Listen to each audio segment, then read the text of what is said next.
Good evening, everybody. Actually, இதுக்கு முன்னாடி எனக்கு முன்னாடி நிறைய பேர் பேசினாங்க. ரொம்ப சென்சிபிளா பேசிட்ட இந்த பாப்பா. அது பேர் என்ன? கூட நடிச்சு. Very thanks. ஏன்னா அழகா படத்தை பத்தி, சரவணன் சாரை பத்தி, கூட நடிச்சவங்களை பத்தி அழகா அந்த நடிகையா ஒருத்தி வந்தாங்களே, அவங்க பேர் என்ன? நிஷா. போயிட்டாங்களா? அப்பா போயிட்டாங்க. நிம்மதி வந்துட்டு படத்தை பத்தியே பேசல. நான் எப்படியாவது அடுத்த படத்துல அவரு கூட ஹீரோயின் ஆகணுமா?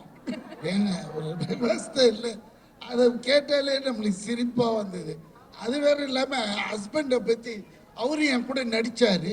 15 நாள் சும்மா வந்துட்டு போனார். இதெல்லாம் யாருமே கேட்கலையே. Okay, will come back to படம்.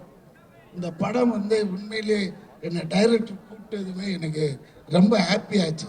ஏன் தெரியுங்களா? I like legend acting, legend ஃபோட்டோஸே கொஞ்ச நேரம் அப்படியே பார்ப்பேன். உண்மையிலே அது நிறைய பேர் அந்த மாதிரி அட்ராக்ட் பண்ணாது.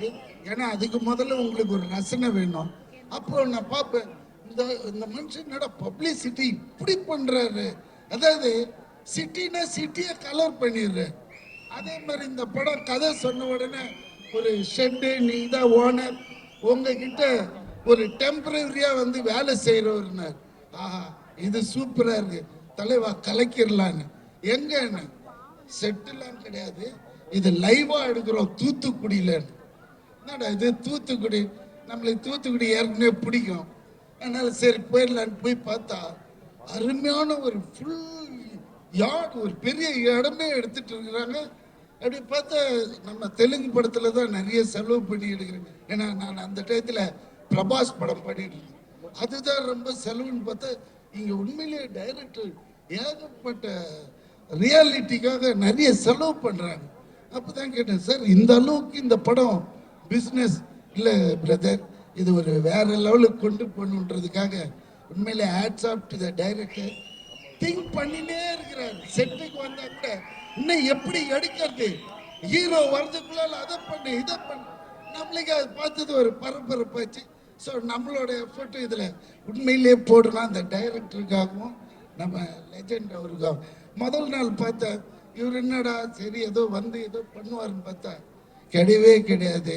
ஒரு சாதாரண மனுஷன் இல்லை, ரொம்ப உள்வாங்கி அவரை கேட்டதும் இல்லாம என்ன கோ ஆர்டிஸ்டா என்கிட்ட சார் இப்படி பண்ணிக்கலாமா அப்படி பண்ணிக்கலாமா, அந்த இன்வால்மெண்ட்டை பார்த்தது நம்மளுக்கே ஆச்சரியமாயிடுச்சு. அதனாலதான் சரி, யார் வேணா பணம் இருக்கலாம், எல்லாம் இருக்கலாம், அந்த ஒரு பேஷன் இருக்கு, செய்யணுன்ற ஒரு வெறி இருக்கு. அது எல்லாருக்கும் வராது. சும்மா நான் இங்க என்ன அவர் பேச சொல்லல பேசல, இது உண்மையை சொல்றேன். அந்த மனுஷன் கிட்ட அந்த வெறி இருக்கு, அப்ப அது ஜெயிக்கும். அதுக்கேற்ற மாதிரி கடவுள் இவர் இப்ப ஜவுளி கடை வச்சுலாம் சம்பாதிக்கலங்க. அந்த ஊருக்கு போனாதான் தெரியுது இது ஒரு பரம்பரையா பணக்காரர். எப்படின்னா அந்த ஊர்ல ஒரு வீடு, அந்த வீட்டுல நம்மளை தங்க வைக்கிறாங்க. நான் போய் பார்க்குறேன், வீடு இந்த மாதிரிங்க செட்டு போட்ட மாதிரி இருக்கு. என்னடா இது வீடு சார், அவரு கட்டினாரு, ஆனா 10 வருஷமா இந்த வீட்டு உள்ள வரல, நீங்க தான் முதல்ல தங்குறீங்கன்னாரு. அப்படியே தலையெல்லாம் சுத்திட்டு, இந்த மாதிரி வீடு.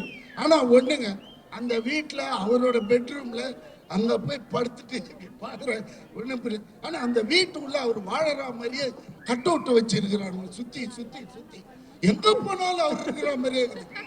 டைனிங் ஹால் போய் பாக்குறேன், டைனிங் ஹால் ஒரு கட் அவுட், பாத்ரூம் அங்க ஒரு கட் அவுட். பயந்துட்டு என்னடா அவர் இருக்கிற மாதிரியே செட் பண்ணிட்டானு அப்படின்னு.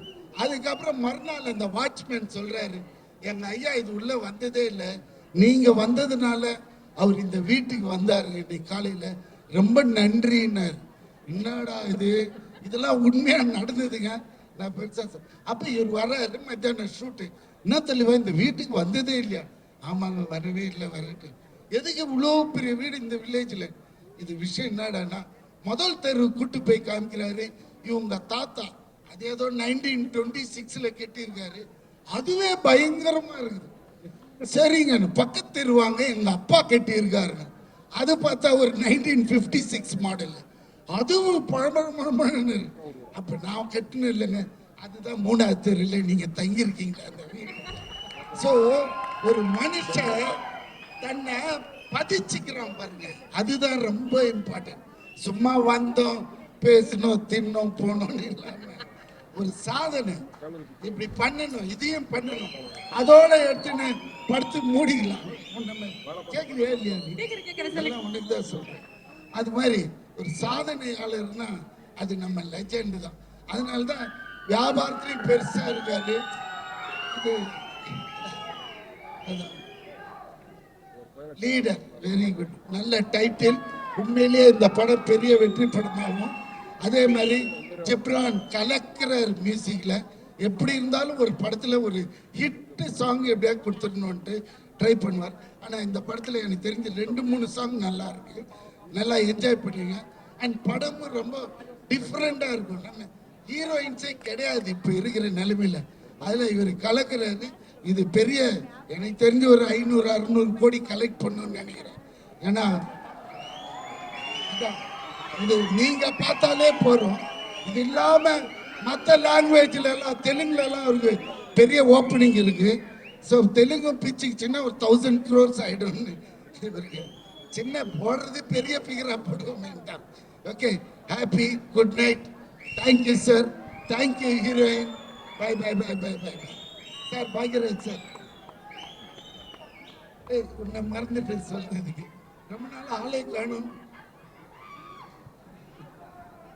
Okay bye Nikhil, bye bye. Dress எங்கம்மா ஒன்று?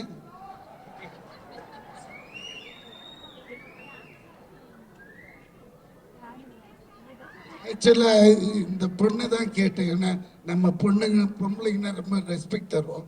இவன் ஓடி வந்து என்னை பத்தி கேட்டீங்களா, என்னை பத்தி கேட்டீங்களா? அப்படியா கேட்டேன் உங்களை? நீங்க அங்க மட்டும் தான் கேட்பீங்கன்னு தெரியும்னு, வேற எதுவுமே சொல்ல. தேங்க்யூ. Good night. நான் அப்புறம் பார்க்குறேன்.